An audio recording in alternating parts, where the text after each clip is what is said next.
Barrier-free living is nationally recognized as the first fully accessible emergency shelter for survivors of domestic violence with disabilities. Now, through its various programs, they support individuals with disabilities to live dignified lives free of all forms of abuse and violence. Joining us now and sharing more details, we are pleased to have with us on the program the Chief Program Officer at Barrier-Free Living, Cynthia Amodeo, and thank you so much for being with us. I'm happy to be here with you today.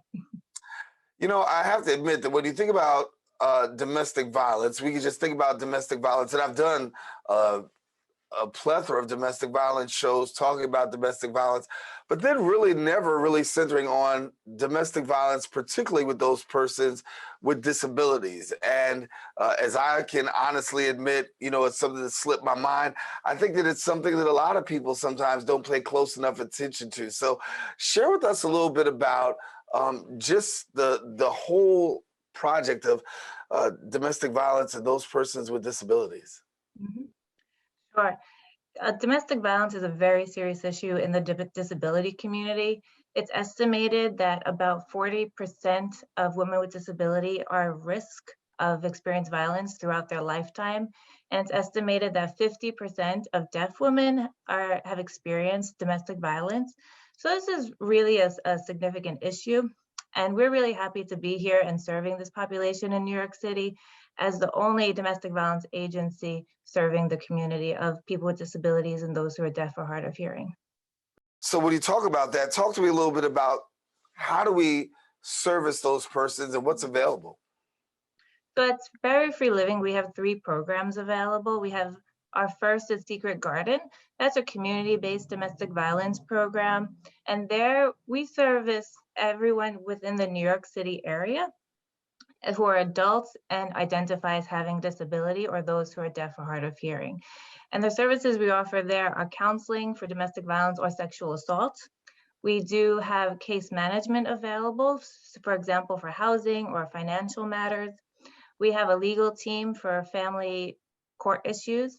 We have occupational therapy there as well. And you mentioned Freedom House, which we're very proud of our program, Freedom House. And that's our domestic violence crisis shelter. And that means basically that anyone who's in a severe current DV situation, who's looking for safety, they can call us if we have a bed available and do a screening with us to see if they qualify. And though we're the only fully accessible DV shelter in New York City, we service everyone, regardless of disability status. And we have some unique features in that shelter is that we have a nurse on site to make sure that people receive the medical assistance that they need. And we also have psychiatry available. Talk to me about COVID, because we know during COVID, we know that everybody was home pretty much, or should have been home. We know that there's also an increase in numbers of people who've actually been affected by domestic violence. What's it been like for you throughout this pandemic? Have you seen an increase in need for services? Yes, we definitely seen an increase in our community-based program, people seeking help. Some of the ways that people experience violence within the disability community is that they experience social isolation. We've all experienced social isolation during COVID, but when you're compounding that with violence and disability, you're at increased risk of being harmed. Other ways that people have been experiencing violence is belittling based on their disability or maybe made fun of because of what they're experiencing. Not being allowed to access medical care, which is critical during this time to make sure you're healthy and well. But some abusers do not allow people to seek medical care, even if it's virtual.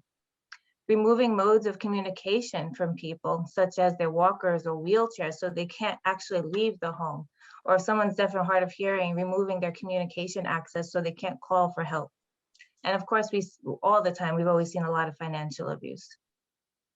Yeah, and we know financial abuse is pretty prevalent during this time, and a lot of people are definitely utilizing services, and I'm glad to see that people are utilizing services. Are there any main trends that you're hearing from your staff or from people who are actually in the house, some things that maybe we should listen to?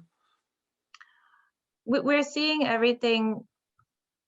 the same trends we've always seen. It's just at a higher rate and more severe because people are staying in the relationships longer.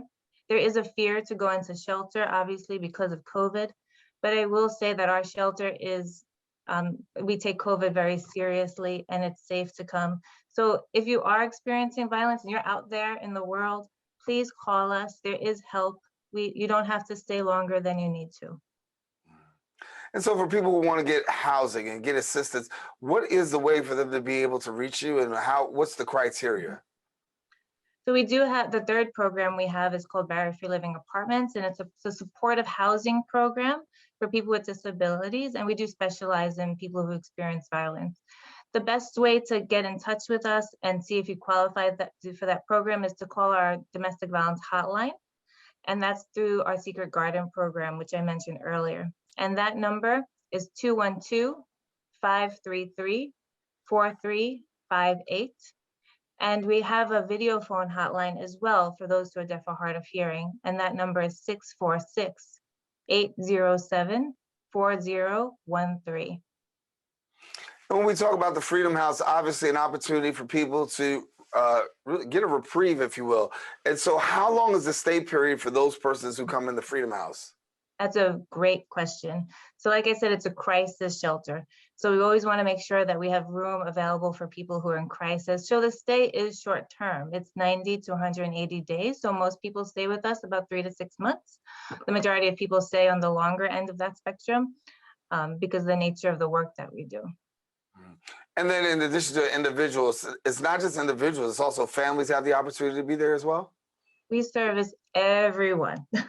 Men, women who are singles, we serve small and large families. It's all based on the bed availability. Right.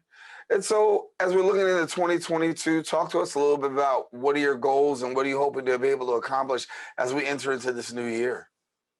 It's really important to us that we're getting the word out about the services that we're offering and people know to access barrier-free living. So interviews like this and doing trainings to increase access, not only at barrier-free living, but throughout the New York City area. That's really important to us. So we really appreciate having this opportunity today. Well, appreciate the opportunity to be had, that you could be able to come on and share about some much needed services, and definitely for those who are in domestic violence and those who have questions with domestic violence and disabilities. Now they've been connected to a resource. Cynthia Amodeo, thank you so much for being with us.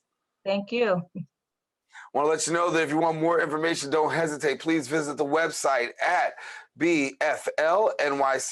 And then also, you got to go to social media. Follow them on social media at Instagram, BFL_New York. Coming back with more show. Don't go anywhere. Open continues right after this.